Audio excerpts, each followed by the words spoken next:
Hello, c'est encore moi, ton frère, ton serviteur Mathias Kipa de l'Académie du désert. J'espère que vous allez bien. Moi, je vais super bien par la grâce de Dieu. Ça pète la forme. Ah ouais, la présence de Dieu, ça rajeunit, ça fait tellement du bien. Ça donne de la joie, de la paix, de la grâce. Là où tout le monde se sent chaotique, nous on est là, on persévère et puis en grand. Écoute très bien ce matin, ton Dieu, ton Père, depuis son trône de gloire, est tellement fier de toi. Tu as progressé par la foi, tu as été résilient, tu as combattu. Malgré que tu n'avais plus de force, tu étais là, tu tenais le coup, tu t'es fatigué, mais tu tenais debout. Oui, tu es un guerrier, tu es une guerrière, et il est fier de toi, il te dit qu'il t'aime, il t'aime, il t'aime, il t'aime. Écoute très bien ce qu'il a te dit ce matin depuis son royaume céleste. 2 Rois, chapitre 6, à partir du verset 6 à 7. Cette histoire nous raconte quelque chose de vraiment waouh, étonnant.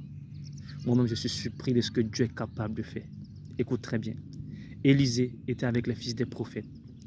Et pendant qu'il marchait, on lui disait que l'espace qui est là est trop petit et trop étroit. Donc allongé au Jourdain, au fleuve du Jourdain. Et pendant qu'il partait, parmi les fils des prophètes, il y avait quelqu'un qui avait, je sais pas, peut-être un tabac, un fer, mais qu'il a perdu, qui est tombé dans le fleuve du Jourdain. Et pendant que ce fer est tombé dans le fleuve du Jourdain, écoutez très bien, ce fer est allé jusqu'à 25 mètres de profondeur dans le fleuve du Jourdain. Et Élisée, en tant que prophète loin de l'Éternel, va prendre un morceau de bois, va déposer le morceau de bois sur le fleuve, sous l'eau.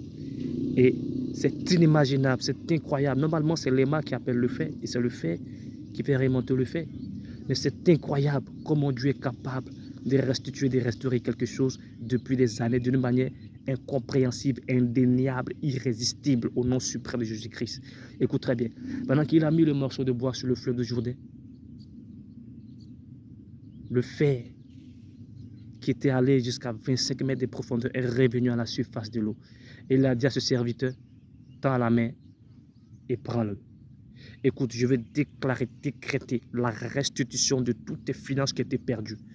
Toutes tes finances de nord au sud, de l'est à l'ouest, du centre, de l'Afrique, de l'Europe, de l'Océanie, du monde, toutes les ressources de la terre que ton Dieu t'a appelé à vivre avec. Je déclare que cela te poursuit, cela te recherche. J'appelle ces réclamations divines dans ta vie, ces réclamations divines parce que tu es aussi fils et fille d'Abraham. Donc tu le mérites de vivre avec la puissance de Dieu, la puissance économique. Et je vais décréter maintenant ce matin la restitution de tout ce que tu as perdu, la restitution des finances, la restitution de ton mariage, la restitution de tout. Écoute très bien. Dieu ne te donne pas toutes ces ressources financières pour que tu puisses t'enorgueillir. Il te le donne pour que tu puisses réaliser, multiplier, procréer cet argent pour son œuvre et pour sa gloire. Non seulement tu vas acquérir des terrains avec cet argent, tu vas acheter des véhicules, non seulement tu vas construire des écoles, des hôpitaux, non seulement tu vas aider les orphelins, les vieux, tu vas aider les hommes de Dieu, les serviteurs de Dieu, non seulement tu vas participer à construire des méga, des grandes églises dans ton pays, partout où tu es, quel que soit l'endroit où tu te trouves. J'appelle ces ressources financières à te poursuivre. Je décrète et déclare des miracles financiers, des embouteillages financiers. J'appelle des fusées financières au nom suprême de Jésus-Christ. J'appelle des bombes financières.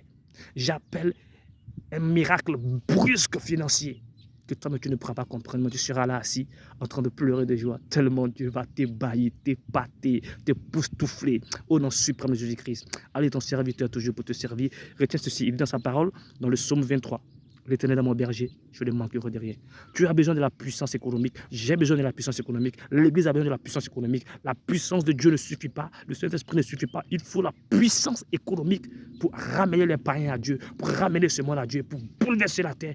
Pendant que les gens sont en train de crier que c'est difficile, il y a des chaos, il y a le chaos partout, il y a les élections en Côte d'Ivoire, il y a les élections dans tel pays, le monde est bouleversé par l'économie mondiale. Je dis que ton Dieu te donnera des ressources financières parce qu'il a décrété, j'appelle la grâce financière. Souviens-toi une chose, lorsqu'il voulait libérer, délivrer le peuple d'Israël qui est en Égypte, il a dit aux Israélites, allez chez vos voisins, allez chez les Égyptiens, récoltez l'argent et l'or chez chaque Égyptien. Ils sont sortis riches, alors tu sortiras riche, millionnaire, multimilliardaire parmi vous, au nom suprême de Jésus-Christ. Allez, j'attends ton témoignage et j'attends aussi que lorsque tu auras ta part, visite-moi aussi parce que j'en ai besoin, j'en ai besoin, j'en ai besoin.